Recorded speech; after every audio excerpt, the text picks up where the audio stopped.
Welcome to Ogle's channel. Thanks for watching today. Let's talk about Pokemon Violet and Pokemon Scarlet. Just came out last week. That is pretty much the talk of the town on the internet because everybody is saying these games are broken, they're glitch fest, they're lag fest, they're unfinished, they shouldn't have been put out yet.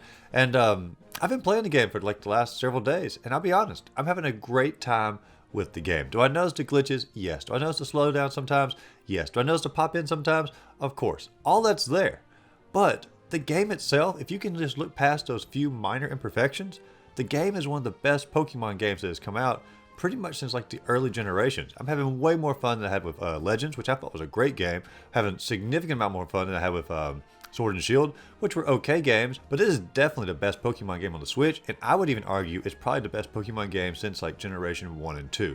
Now, it's definitely not better than those two, because those are classics that will always hold a special place in my heart, but it is a fantastic Pokemon game in so many ways. So today, we're just going to go through all the positive aspects of this game, and talk about why this game is one of the best Pokemon games that's ever been put out, to sort of combat against some of that negative hate on the internet for these two games. And like I said, I'm having a fantastic time with it. So first off, let's talk about the stars. To me, these are some of the most memorable stars that we've had in a Pokemon game in a while. Now, I want the little grass cat here, because I mean, I'm a cat person. Obviously, I'm going to go with the cat. But I do like the little fire crocodile, the little water duck here, the little pompous, hairstyle there.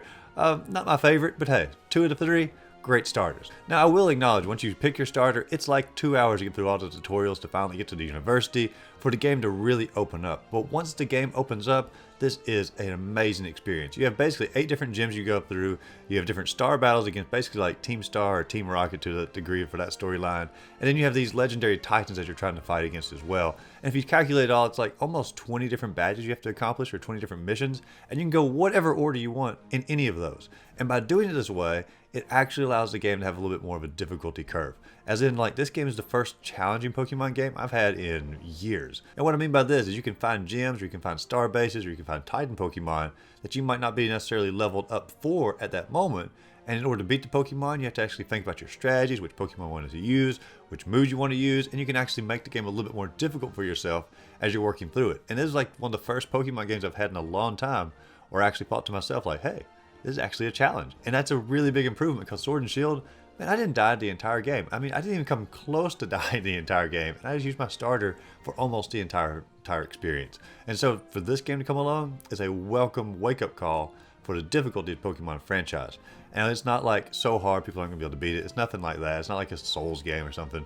But it's just simply a more challenging Pokemon experience, which I think old school players are going to appreciate a little bit more. And speaking of the gyms, the gym leaders are actually like really fun characters. Like Kofu, that was like one of my favorite gym leaders I've had since generations in Pokemon. Just a fun, jolly fella that had some good jokes in there. Just a great leader of a Pokemon gym. I mean, just look at him. He's so jolly there. But I've not gone through all the gym leaders, but the ones I've encountered so far, they actually have some interesting aspects about them instead of just simply being, hey, here's a gym leader. And also the towns you find them in, some of the towns are similar looking, but some of them have a very distinct environment, and it's sort of cool to actually see what a coastal city looks like, maybe more of a traditional fishing village versus more of a city environment. And it's just neat to see what type of Pokemon inhabit around that village, or maybe the different people's attitude inside the village, and just different lifestyles between the drastic changes of the villages. Once again, it just adds more depth to the game that you're working through. And let's talk about the story of the game. Now, there are 3 separate branches of the story. Obviously, you're trying to do the gyms, so you can be the best Pokemon leader that there is. You're also doing the star battles, and that's where you're basically helping out for the university to try to pull in these delinquent students.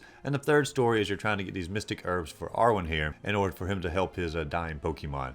And all 3 of these stories are really excellent. The gym one's probably the weakest one, but the other 2 actually focus on the connection that you have with your Pokemon instead of just, battling the Pokemon and carrying on, leveling up and things like that and being the best you can be. This actually emphasizes the emotional aspects and the emotional connection that you have with the creatures. And I'm glad a Pokemon game is finally really emphasizing that, because it's really what pulls so many Pokemon fans into these games to begin with, because the Pokemon relationship symbolizes a pet relationship that you might have in your real life with like your cat or your dog or things like that. And so to actually have an emotional connection with storyline, excellent. I love the storylines that they developed inside this game. And of course, there's also traversing the landscape. You don't just simply run across the landscape, or you don't just simply have like a little bicycle. You actually have your Pokemon. Depending on if you got Scarlet and Violet, depends on which one you get.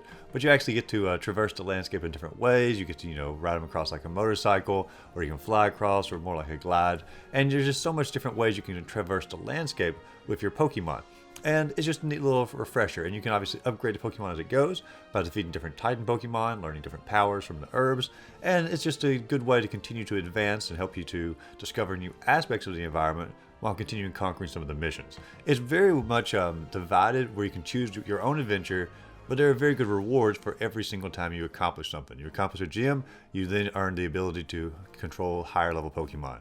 You defeat a Titan, you get new abilities for your vehicle or your vehicle Pokemon. And it's just a good reward system as you go. And there's also a lot of little mini games in here that you get to play. When you get ready to fight a gym, you don't just get to fight the gym leader, you have to go through like a gym challenge. And some of these are hit and miss, I'll admit, but some of them are actually pretty fun as I'm going through them. And it's a nice little change of pace. I started off not like really liking them at all, but as the game progressed and the more I got into them, I liked the gym challenges a little bit better. Like the Where's Waldo type game.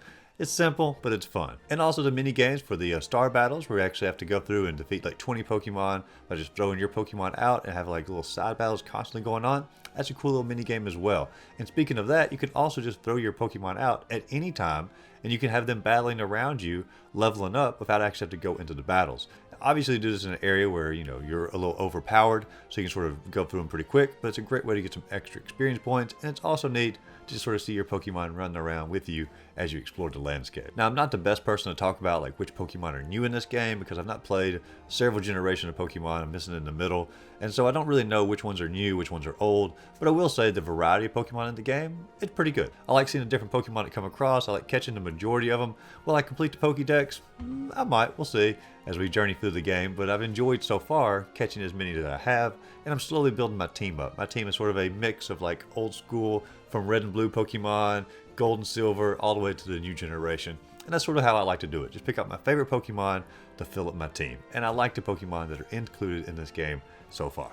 And I bring all of these points up just to simply say, I'm having a lot of fun with this game. This is, to me, the best Pokemon experience I've had in years. I really enjoyed Legends, but this took all the good aspects of Legends and brought it over into a basically a traditional Pokemon type game. And I'm really excited about that because you have the open environment of Legends, you have the battles out in the field like in Legends, fighting random Pokemon like you could in Legends, as far as like Titans and such. And they brought all that into just a regular traditional badge system Pokemon game, and I love that. I never really thought I'd get back into the Pokemon franchise as much as I have this game. It actually makes me want to go back and play some of the older ones, or maybe some of the ones that I missed, to sort of catch up a little bit. It's just a great game to pull new players in, as well as bringing old veterans to the franchise back into it with a brand new take to really reawaken the Pokemon spirit within them. So if I'm enjoying the game so much, and I think it's such a great Pokemon game, and one of the best games on the Switch, why is there so much hate for it? And it all boils down to is there's a lot of glitches in the game, there's a lot of lag in the game, there's a lot of pop-in the game, and the internet took a hold of this and they just blasted it out there right when the game launched. And that's all people know about the game. So when they load the game up, they start looking for the glitches. And obviously as they look for the glitches, they're going to see more glitches, and it's going to appear more prominent to them as they're playing the game. And that's all they're going to want to talk about. So they can, tell their friends, hey, I saw this glitch and this did this to me. And I think it's getting way overblown out of proportion of how bad the glitches really are. When I'm playing the game, do I notice them? Yes. Do I notice a slowdown? Yes. But it's nothing where I'm like, oh my gosh, I can't even look at the game. I can't play the game. No, you notice it for like a second, and then you move on, and you have fun. That's really what it comes down to. Should the Pokemon Company have polished the game out?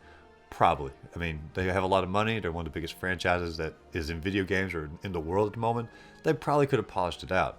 However, they probably also were in a time constraint to try to get this game out for the holidays, and so they wanted to actually have people to enjoy it during their breaks. So they pushed it out, and it's got a few little flaws in it. But overall, the fun far outweighs the flaws for the game. If you're worried about the flaws, just wait a few weeks, wait till the patches come out. The game will probably be a fantastic experience without the flaws in probably about Christmas. So just wait till then, purchase the game then, and you don't have to worry about all the glitches and the flaws, and you can just simply have the fun and want to focus on the little lags and the slowdowns and things like that. Overall, if you're looking for a fresh Pokemon experience, you enjoyed Legends but just didn't think it went far enough, this is the Pokemon game for you. I think it's one of the best in the franchise. I think veteran players as well as new players alike are going to enjoy the game. The variety of Pokemon is great in the game, and I know this is sort of a brief overview, and there's so much more depth to the game that I haven't gone through, but I highly recommend just going out there and giving it a try if you haven't already, and I think you'll have a really good time with the game. But if you enjoyed the video, be sure to like and subscribe to the channel. Check out my other videos listed up above. And as always, go out there, find a great game to play, and just simply have a great rest of the day.